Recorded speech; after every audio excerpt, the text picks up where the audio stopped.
ओम शांति। आज 26/7/2025, 26 जुलाई 2025 मीठे बाबा के मधुर मुरली का मुख्य सार है। मीठे बच्चे, ये संगम युग विकर्म विनाश करने का युग है। इस युग में कोई भी विकर्म, कोई भी पाप कर्म तुम्हें नहीं करना है, पावन जरूर बनना है। प्रश्न है आज की मुरली से, अतीन्द्रिय सुख का अनुभव किन बच्चों को हो सकता है? अतीन्द्रिय सुख का अनुभव, आत्मिक स्थिति का अनुभव बाबा कहते हैं किन बच्चों को हो सकता है? उत्तर, जो अविनाशी ज्ञान रत्नों से भरपूर है, उन्हें ही अतीन्द्रिय सुख का अनुभव हो सकता है। जो जितना ज्ञान को जीवन में धारण करते हैं, उतना साहूकार बनते हैं। अगर ज्ञान रत्न धारण नहीं तो गरीब हैं। शिव बाबा तुम्हें पास्ट, प्रेजेंट, फ्यूचर का ज्ञान देकर त्रिकालदर्शी बना रहे हैं। गीत है आज की मुरली से, ओम नमो शिवाय। विनाशी ज्ञान रत्नों से जो बाबा के भरपूर है, वही अतीन्द्रिय सुख यानी आत्मिक स्थिति का उनको अनुभव हो सकता है। धारणा के लिए मुख्य सार है, पहला नंबर, इस पुरुषोत्तम मास में अविनाशी ज्ञान रत्नों का दान करना है। अमृत वेले उठकर विचार सागर मंथन करना है। शिव बाबा की श्रीमत पर शरीर निर्वाह करते हुए बाबा ने जो होमवर्क दिया है, शिव बाबा की श्रीमत पर शरीर निर्वाह करते हुए जो बाबा ने हम बच्चों को होमवर्क दिया है, वह भी जरूर करना है। दूसरा, पुरुषार्थ में कभी रुकावट आए तो बाबा को समाचार देकर श्रीमत लेनी है।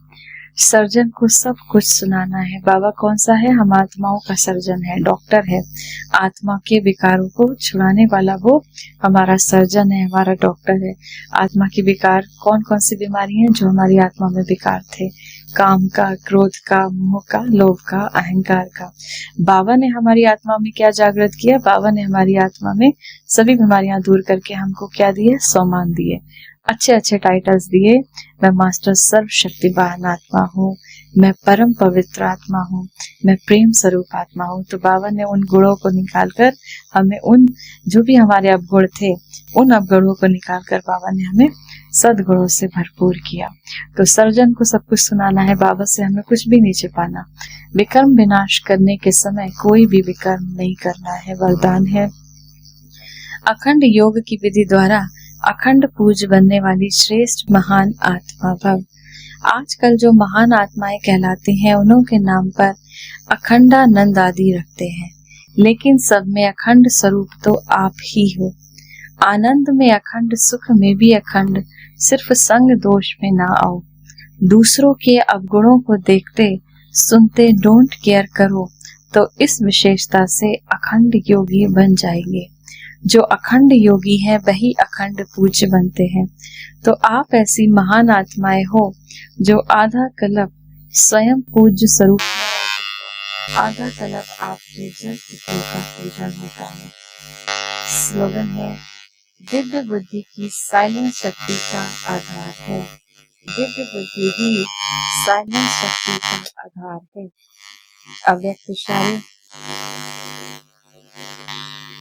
जो अपनी सूक्ष्म शक्ति मन बुद्धि संस्कारों, जो अपनी सूक्ष्म शक्ति मन बुद्धि संस्कार हैंडल कर सकता है, वह दूसरों को भी हैंडल कर सकता है। जो अपनी सूक्ष्म शक्तियां अपनी मन पर, अपनी बुद्धि पर, अपने संस्कारों पर राज कर सकता है, तो वह दूसरों को भी हैंडल कर सकता है। इसीलिए 100 के ऊपर कंट्रोलिंग पावर, रूलिंग पावर हो तो यथार्थ हैंडलिंग पावर बन जाती है। चाहे अज्ञानी आत्माओं को सेवा द्वारा हैंडल करो, चाहे ब्राह्मण परिवार में स्नेह संपन्न, संतुष्टता संपन्न व्यवहार करो, दोनों में सफल हो जाएंगे। आज की मुरली से सम्मान का अभ्यास करेंगे। मैं एक महान आत्मा हूँ, मैं एक महान आत्मा हूँ। 1 मिनट के लिए पवित्रता के सागर शिव बाबा की याद में अपने मन, अपनी बुद्धि को स्थिर करेंगे। ओम शांति। मैं आत्मा, परम पिता परमात्मा शिव बाबा की संतान, इस संसार को पावन बनाने वाली पवित्र आत्मा हूँ।